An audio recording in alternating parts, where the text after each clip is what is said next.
कक्षा 4 की पाठ्य पुस्तक हमारे आसपास का पाठ 17 नंदिता मुंबई में पृष्ठ 137। आज मुझे मुंबई आए 1 महीना हो गया है। माँ तभी से अस्पताल में भर्ती है। उनके इलाज के लिए ही तो हम गांव से मुंबई आए हैं। मुंबई एक बड़ा शहर। मुझे धीरे धीरे शहर की आदत पड़ गई, पर आज भी वह दिन याद है जब माँ और मैं मुंबई स्टेशन पर ट्रेन से उतरे थे। कितनी भीड़ थी। मैंने फटाफट माँ का हाथ पकड़ लिया था। मैं सोच रही थी इतनी भीड़ में मामा कैसे दिखाई देंगे। तभी पीछे से ज़ोर से आवाज़ आई, नंदिता नंदिता। मुड़कर देखा, वो मामा ही थे। पृष्ठ 138। स्टेशन से मामा के घर की ओर चले, पर यह क्या, फिर से इतनी भीड़ वाला इलाका। संकरी गली के दोनों तरफ साथ साथ सटी हुई झुग्गियाँ। उसी गली से होते हुए हम मामा के घर पहुँचे। यहाँ एक कमरे में मामा, मामी, उनकी 2 बेटियाँ और बेटा रहते हैं, और अब मैं भी था। वहीं बैठना, वहीं सोना, वहीं पकाना और वहीं नहाना। हमारे गांव के घर में भी एक ही कमरा है, पर रसोई घर और नहाने की जगह अलग अलग हैं। बाहर आंगन भी है।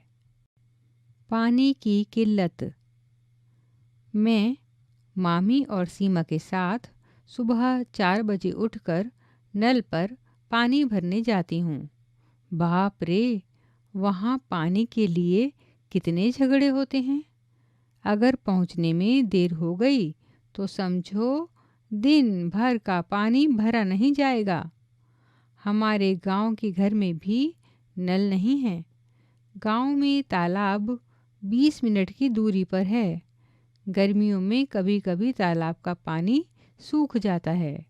पृष्ठ 139। तब घंटा भर चलकर नदी से पानी लाना पड़ता है, पर पानी के लिए इतने झगड़े तो नहीं होते। मामा की गली के एक कोने पर टॉयलेट बना है। गली के सभी लोग वहीं जाते हैं। इतनी गंदगी और बदबू, वहाँ जाने पर मुझे तो मितली आती है। अक्सर वहाँ पानी भी नहीं होता। पानी साथ ही ले जाना पड़ता है। अब तो इसकी आदत पड़ गई है। गांव में तो सब खुली जगह पर जाते हैं, लेकिन उसके लिए आदमी और औरतों की जगह अलग अलग है। लिखो, नंदिता को गांव से माँ को मुंबई क्यों लाना पड़ा। मामा की बस्ती के टॉयलेट में जाने पर नंदिता को पहले मितली आती थी। क्यों। पृष्ठ 140। नंदिता को अपने और मामा के घर में क्या अंतर लगा।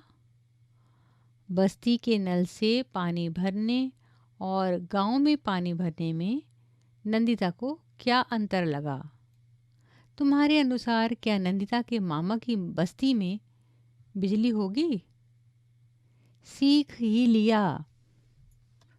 मैं रोज़ माँ से मिलने बस से अस्पताल जाती हूँ। शुरू में तो बसों में भीड़ देखकर हिम्मत ही नहीं पड़ती थी उनमें चढ़ने की। आदत जो नहीं थी, डर भी लगता था। पर अब ठीक है, मुझे समझ आ गया है कि कैसे लाइन में लगना है, कितने का टिकट लेना है, कहाँ उतरना है। बस्ती से कुछ दूर एक ऊंची बिल्डिंग है। वहीं 7 घरों में मामी सफाई और बर्तन धोने का काम करती हैं। एक दिन मैं भी मामी के साथ वहाँ गई। देखने पर पहले मुझे लगा कि एक ही बड़ा घर है, पर नहीं, वे तो एक के ऊपर एक बने बहुत सारे घर थे। पृष्ठ 141। मैं सोच रही थी कि इतनी सारी सीढ़ियाँ कैसे चढ़ूँगी। पर वहाँ लिफ्ट भी लगी थी, एक बड़े से लोहे के पिंजरे जैसी। पंखा, घंटी और बल्ब सभी लगे थे उसमें। हम कितने सारे लोग उसमें घुस गए, बटन दबाया और झट पहुंच गए ऊपर। सच बताऊं, मुझे पहले बहुत डर लगा था। बताओ, क्या कभी कोई तुम्हारा अपना अस्पताल में भर्ती हुआ है? कितने दिन के लिए? क्या तुम उनसे मिलने जाते थे? वहाँ उनकी देखभाल कौन कौन कर रहे थे? क्या तुमने कभी ऊंची बिल्डिंग देखी है? कहाँ? उस बिल्डिंग में कितनी मंजिलें थी? तुम कितनी मंजिल तक किसी बिल्डिंग में चढ़े हो?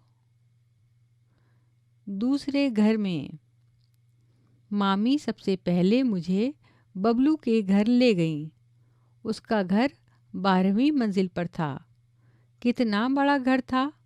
बैठक, खाने का कमरा, सोने का कमरा सब अलग और रसोई भी अलग। वहाँ टॉयलेट भी घर के अंदर ही था। मामी को बबलू के घर काम करने में टाइम तो बहुत लगा, पर ख़ास परेशानी नहीं हुई।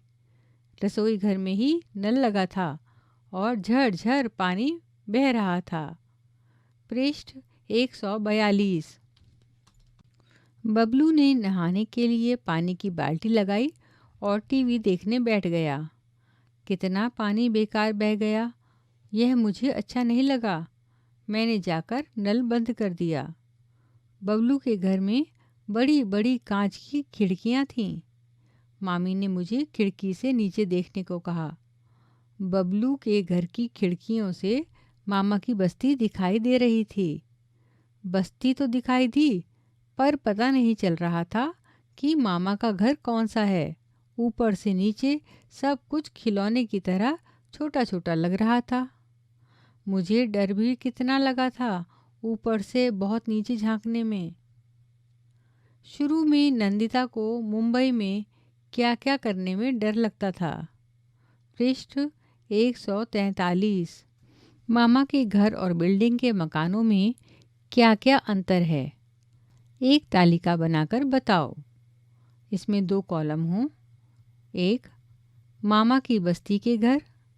कॉलम 2, ऊंची बिल्डिंग में बने घर। यह अंतर क्यों है, चर्चा करो। अपने बारे में बताओ। इनमें से तुम्हारे घर किसके जैसा है, उस पर गोला लगाओ। नंदिता के घर जैसा, मामा के घर जैसा, बबलू के घर जैसा या किसी और तरह का। तुम्हारे घर में पानी कहाँ से आता है? क्या तुम्हारे घर में बिजली का कनेक्शन है? यदि हाँ, तो एक दिन में बिजली कितने घंटे आती है? तुम्हारे घर के पास कौन सा अस्पताल है? हम तुम्हें कुछ जगहों के नाम बता रहे हैं। तुम्हें बताना है कि ये जगह तुम्हारे घर से लगभग कितनी दूर है। बस स्टॉप कितने मिनट दूर है और कितने किलोमीटर दूर है। स्कूल कितने मिनट दूर है और कितने किलोमीटर दूर है। बाज़ार कितने मिनट दूर है और कितने किलोमीटर दूर है। पोस्ट ऑफिस कितने मिनट दूर है और कितने किलोमीटर दूर है। अस्पताल कितने मिनट दूर है और कितने किलोमीटर दूर है। तुम्हारे इलाके में बने अलग अलग तरह के घरों का चित्र कॉपी में बनाओ। पृष्ठ 144। एक नई चिंता। मामा ने कहा था कि वे मुझे मुंबई घुमाने ले जाएंगे। बस्ती के बच्चे चौपाटी की बहुत बातें करते हैं। सुना है वहाँ बड़े बड़े फिल्म स्टार भी आते हैं। काश जब हम वहाँ जाएं तो मुझे भी कोई फिल्म स्टार दिख जाए। आजकल मामा बहुत परेशान हैं। मैं उनसे मुझे मुंबई घुमाने को भी नहीं कह सकती। पिछले हफ्ते कुछ लोग बस्ती खाली करने का नोटिस दे गए थे। अब वहाँ बड़ा होटल बनेगा। मामा ने बताया था कि पिछले 10 सालों में उन्हें तीसरी बार नोटिस मिला है। जो लोग यहाँ रह रहे हैं उन्हें अपना घर बनाने के लिए कोई दूसरी जगह दी जा रही है। इस झुग्गी के बदले जो जगह मिली है वह शहर से बहुत दूर है। समझो शहर का दूसरा कोना। वहाँ ना पीने का पानी है, ना बिजली। पता नहीं वहाँ कोई बस भी जाती है या नहीं। मामा इतनी दूर से काम पर कैसे आएंगे? कितना ज़्यादा पैसा लगेगा और कितना ज़्यादा टाइम भी। और मामी, उनको वहाँ काम मिलेगा भी या नहीं? अगर मामा नई जगह चले गए तो मैं माँ से मिलने कैसे आऊँगी? माँ तो अभी पूरी तरह से ठीक भी नहीं हुई। पृष्ठ 145। कॉपी में लिखो, मामा को अपना घर क्यों बदलना पड़ रहा है? क्या तुमने कभी अपना घर बदला है? यदि हाँ, तो किन कारणों से? क्या तुम्हारे परिवार के लोगों को काम के लिए दूर जाना पड़ता है? वे कहाँ जाते हैं? वे कितनी दूर जाते हैं? चर्चा करो। क्या मामा की बस्ती को हटाकर वहाँ पर होटल बनाना ठीक है? इससे किसको फ़ायदा होगा? इससे किसको परेशानी होगी? क्या तुम किसी ऐसे परिवार को जानते हो जिन्हें नंदिता के मामा के परिवार की तरह ही परेशानियों का सामना करना पड़ा हो? इसके बारे में कक्षा में बताओ। अपनी पसंद के घर का चित्र बनाओ और उसमें रंग भरो।